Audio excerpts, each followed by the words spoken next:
You know this guy. We're going to get to him, but first, I want to give you a little bit of background about myself, and I'm going to warn you, this is going to get personal, so if I start crying or weeping, just turn away and don't look. When I was a kid, I always wanted to be an inventor, and I think if I had known what a designer was, I would have wanted to be a designer, but the word inventor was what I always used to describe myself. By middle school, I was making my own clothes, and by high school I was building cars. I studied industrial design in college, and I started Parliament about 8 years ago.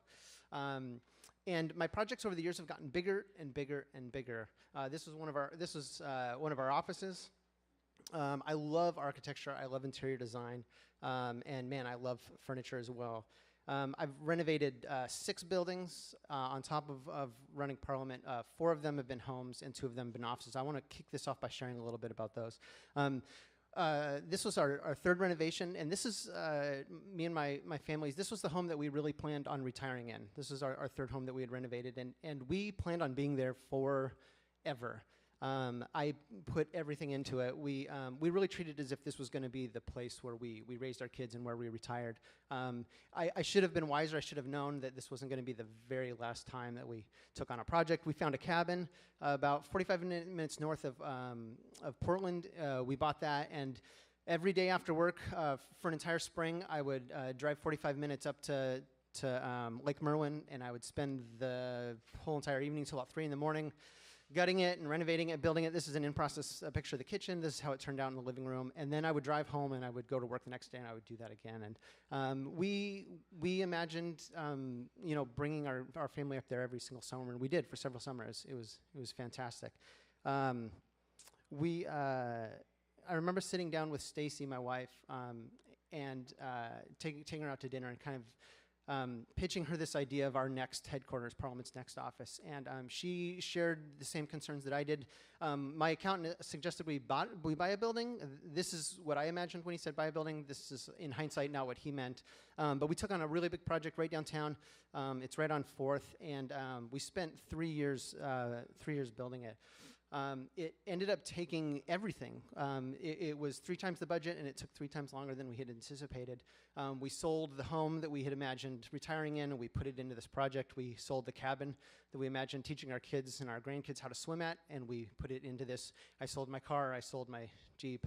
We sold everything that was of worth, apart from my Eames chair collection, and it went into this building. And it was fantastic. I'm really proud of all the work that we did, and we had a really, really amazing team. The bank that we were financing with came in from New Jersey, and they didn't get it. We had raw, unfinished floors and wallpaper from a 1890s brothel that was still exposed. And they looked at it and saw it as unfinished, and so did their appraisers. They appraised it $1 million low.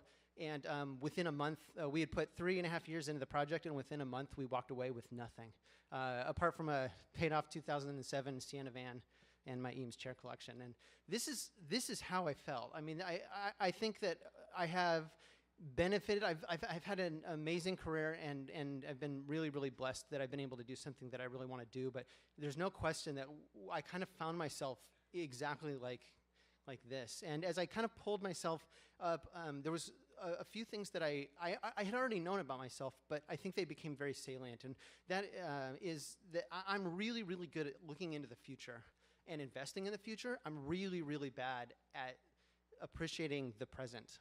I cannot live in the present. I'm terrible. And so that's something that over the past year, I've really purposed to change. I can't control the future. I'd like to think that I can, but I can't. But I can actually have a lot more control over my present. And that's something that for me, it might be obvious for other folks, but that's been something that's been something that I've had to learn. We've invested in season tickets, seasons passes this last year. We did it this year too, and it's been like an interesting study in me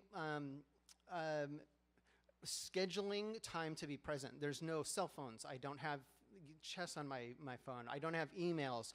We're up on the mountain. We're hanging out together. Another thing that I've purposed to do, and this seems so silly, but like I've gotten into really into the Seahawks and sports with my kids, and that was something that as a kid I loved sports, and for the last 20 years it hasn't been part of my life, but it's been really great because when they fail, it's not a failure for me. When they succeed, it's something that I can really get excited about, and it sounds so stupid, but it's actually been like a diversification of my time and my effort, and I've also invested in friendships.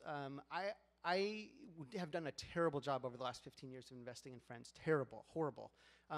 And over the last 8 months, 9 months, 10 months, 12 months, I've really invested in past friendships, new friendships. One of the things that I did this last summer was I led 28 kids and 13 dads into the wilderness. We went way up into Mount Adams. We were there for 5 days. A lot of the kids and the dads had never been camping before. It was amazing. We made trebuchets and a 250-foot zip line, and it was fantastic. And we've also worked at Parliament, and so much of our work seems to be temporary sometimes. It feels like we launch a product or a website, and then a couple months later it's gone. And we spend so much time working on those things. So we've spent a lot of time, and we've had 8 field trips this last year. We host a happy hour every Friday at 5 o'clock. You guys should come. You're all invited.